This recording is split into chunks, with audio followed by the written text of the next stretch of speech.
po namin, dalawa po ang modus na nangyayari rin. Isang retail na fraud. Retail meaning isa-isa po na binibigyan ng fake receipt yung OFW. At may napansin din po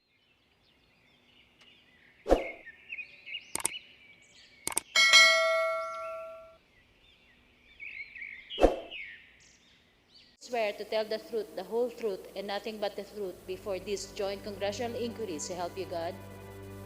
Thank you. Go ahead, Mr. Sarmiento. Siguro ho, magpatuloy na kayo as pointed out by the Honorable Fernandez. Mr. Sarmiento, can you kindly give us your full name, yung iyong naging trabaho sa PhilHeath, at nasaan ka na ngayon? At the same time, ay briefly, ikwento mo yung na-discover mo at ginawang aksyon para dito sa mga pekeng, resibo at non-remittances ng mga hiring agencies, na mga recruitment agency na hindi na-remit yung pera ng mga OFW. Go ahead, please. Thank you, Your Honorable Chairman. My name is Ken Sarmiento. Dati po akong Senior Auditing System Specialist. Yes, nagsimula po ako sa PhilHeath as an internal auditor. And later on, by 2014, na-assign po ako sa POEA OFP Operations Office. It is a specific dahan naming fake receipt noong September 16, 2015. So immediately what we did is verify po muna namin itong resibo ito to check kung peke po pa talaga at naging peke nga. And in turn, what we did was to inform my superiors about it, to ask for instructions. Ang cost po ng receipt na yon, 2,400 lang po. Next slide, please. By September 19, 2018, 224 confirmed fake receipts na po ang na-detect namin. 868 suspected fake receipts. Suspected kasi Xerox copy lang po yung na-submit sa amin. Whereas that 224 originally falsified receipts po ito. And we did not stop from there.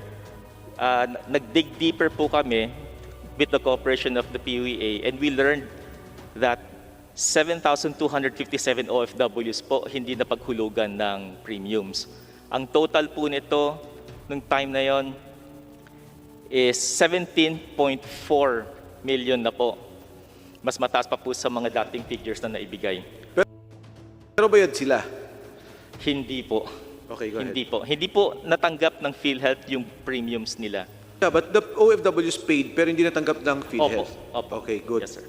Mr. Chair, sandali lang po, Mr. Chair. Yes, Honorable Barbers. Kasi nagbayad yung OFW, no? So there must be a system where we can determine kung talaga nagbayad sila. So hindi nyo nakita yon? Hindi po, sir. Chinek po namin yung mga sinubmit na fake receipts versus the database kung may nakapost of premiums. And it turned out wala po.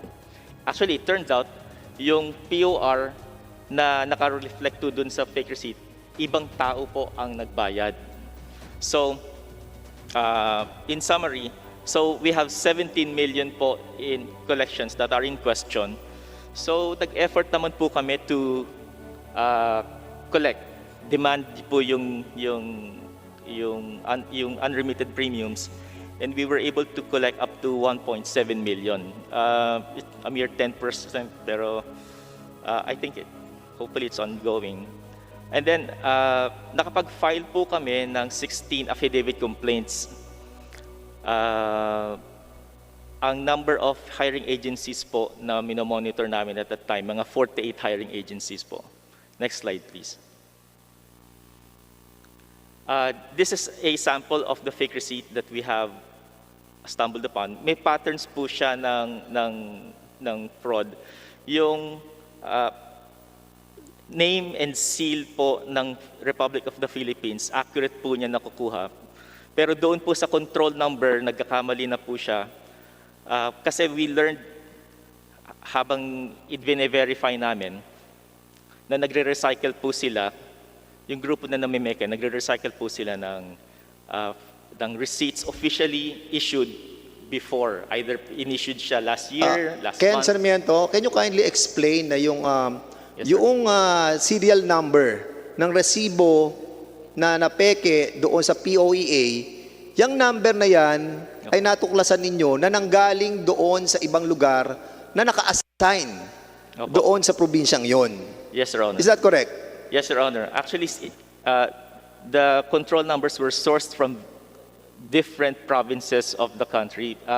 It's on next slide, please. Yes, it is sourced from as far as Batangas, Pampanga,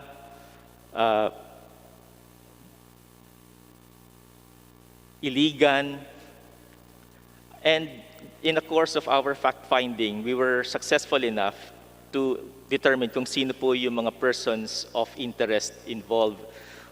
With the permission of the body, I anonymized po yung mga names and names of the persons of interest and the hiring agency they represented during that Mr. time.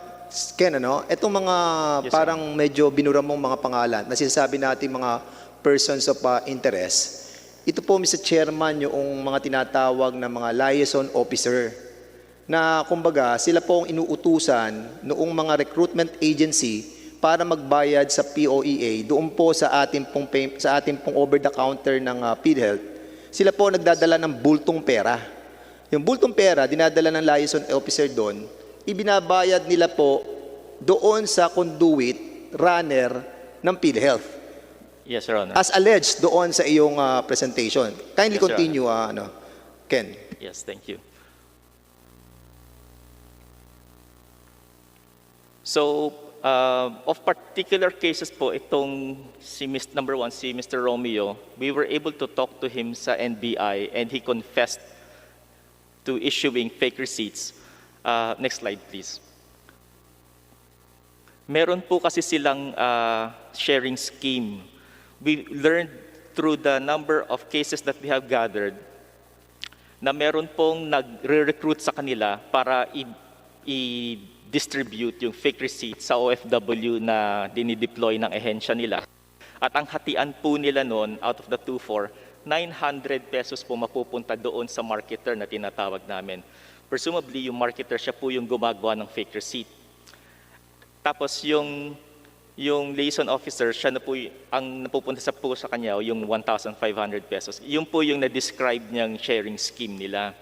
So we know who they are and we know na more or less yung structure ng, well, kasi it's based po kasi sa POEA, more than 5 people involved in a questionable act can be described now as a syndicate.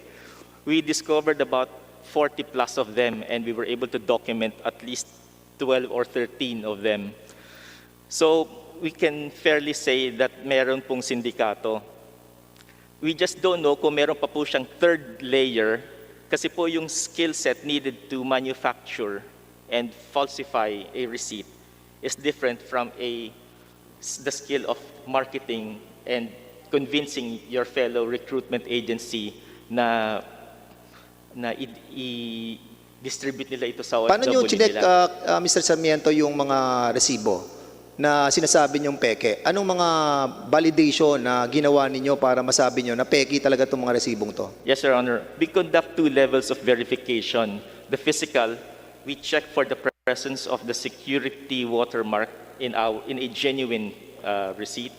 And then we also conduct database verification wherein we verify each detail of the POR. Mula po sa control number, sa PhilHealth ID number ng member, and yung details ng transaction, yung amount. Doon po namin nakikita na sa ibang tao nakapost or hindi po nakapost. Okay, Mr. Sarmiento. Okay. Nung mangyari to, nung September 16, na nalaman mo na may ganitong klase ng fake na resibo, at base dito sa report mo, noong September 23, meron ka pang na-discover uli na 163 na peki pa uli ng mga resibo. Yes. At ito yung nanggaling sa iExcel. Yes, Your Tama Honor. ba yan? Yes, So itong Your Honor. iExcel na to, ito ba ay kusang loob nilang binigay yung mga resibo or talagang kinuha ng inyong department para para maimbestigahan. Ano nangyari dito sa mga resibong peke na galing sa IXL? Yes, Your Honor. Nung na-detect po namin yung case ni Mr. Kalungkong, what we did is we wrote a letter to IXL to inform them of the matter and for them to explain. And kindly enough, nag-submit po sila pinadala po nila yung operations manager nila, and they were cooperative enough to say na meron din po silang 168 pa na resibo na questionable. So we proceeded to verifying them at nakita po namin na peke rin po sila. So, Okay, so kung nakakita mong peke yung binigay sa iyo ng IXL, opo. so sino ang responsible na tao doon sa IXL na sinasabing nagdala ng pera para makakuha ng peking resibo? Yung operations manager po nila at that time, So si yung Mr. operation Teresa manager Coma. nila ay sila ngayon ang hinahabol ng IXL. In other words, Si Mr. Rasacoma po mismo is from IXL. Siya po ang nag-cooperate sa amin para ipa-verify po yung 168 PORs. After that, verify po namin, ni-report po namin to agad sa branch namin hanggang sa regional office Okay. po namin. okay, Honorable Fernandez, Mr. Sarmiento, tapos na po ba ang presentasyon nyo? Hindi pa po, sir. Sige, go ahead. Opo. Para lang tapusin lang natin, Okay, go ahead. Deputy Thank you Speaker po. Fernandez. So, we know who they are. Alam na po namin yung mga agencies concerned. Alam na po namin yung modus. Next slide, please.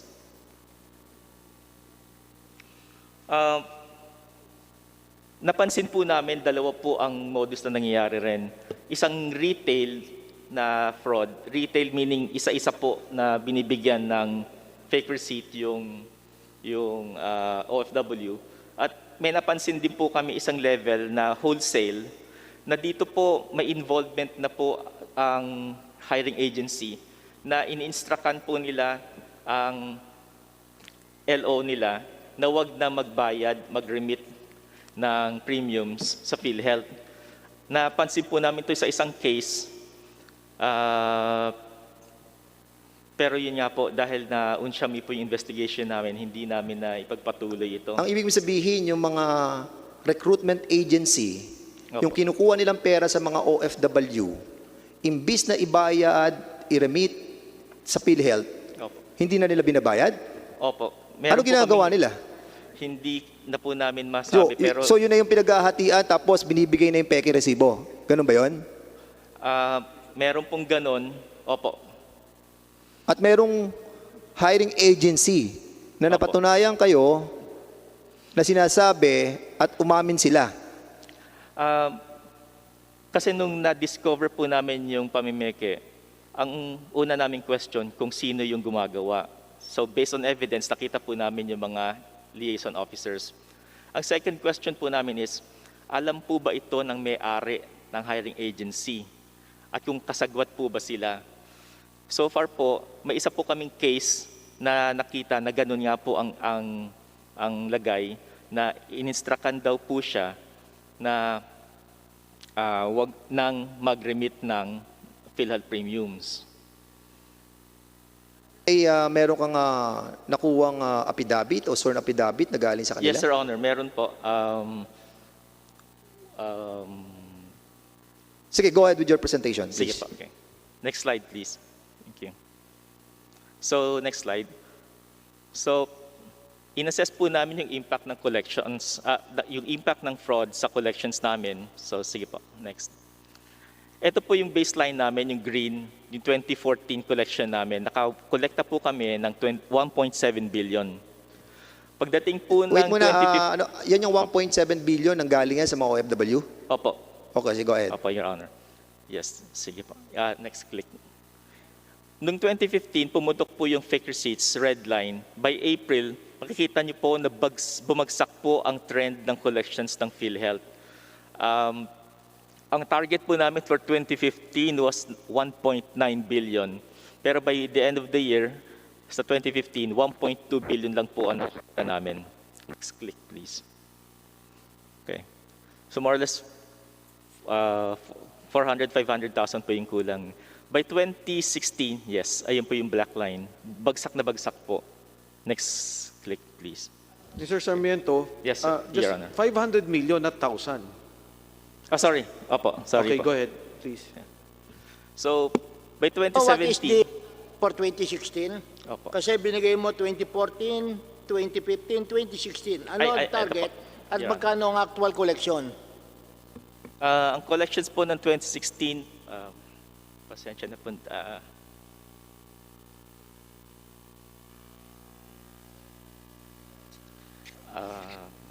Babasahin ko na lang. Ang koleksyon Yes, ng 2014, Mr. Chairman, mahina ba ang mata mo, Ken?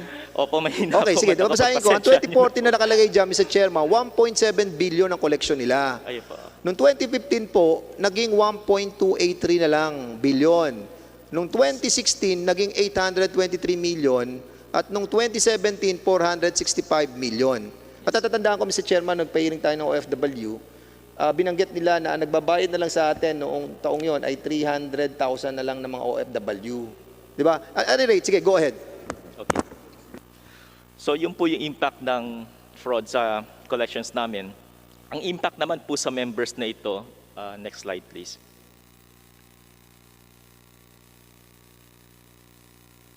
Yes, if the presentation can be loaded again.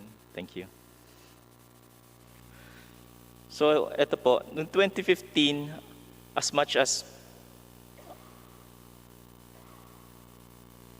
204,000 OFWs po ang hindi na-cover. By 2016, as much as 191,000 OFWs ang hindi po na-cover. By 2017, 149,000. OFWs po ito na umaasa na na-covered sila ng PhilHealth pero hindi po na-cover dahil po sa nangyayari. Sige po, next slide please. So nireport po namin ito at may mga recommendations po kami tulad ng pagsasampa po ng Saan mo ito nireport? Nireport, based po sa protocol namin, i-report po ito diretso sa office ng Regional Sino ang Vice immediate boss President. mo? Ang immediate boss ko po si Dr. Cynthia Camacho, OIC. Pinaalam mo kay Dr. Cynthia sa Camacho na Yes, meron Your ganitong nangyayaring... Yes, Your Honor. Siya po ang immediate superior ko, so nag-report po ako sa kanya.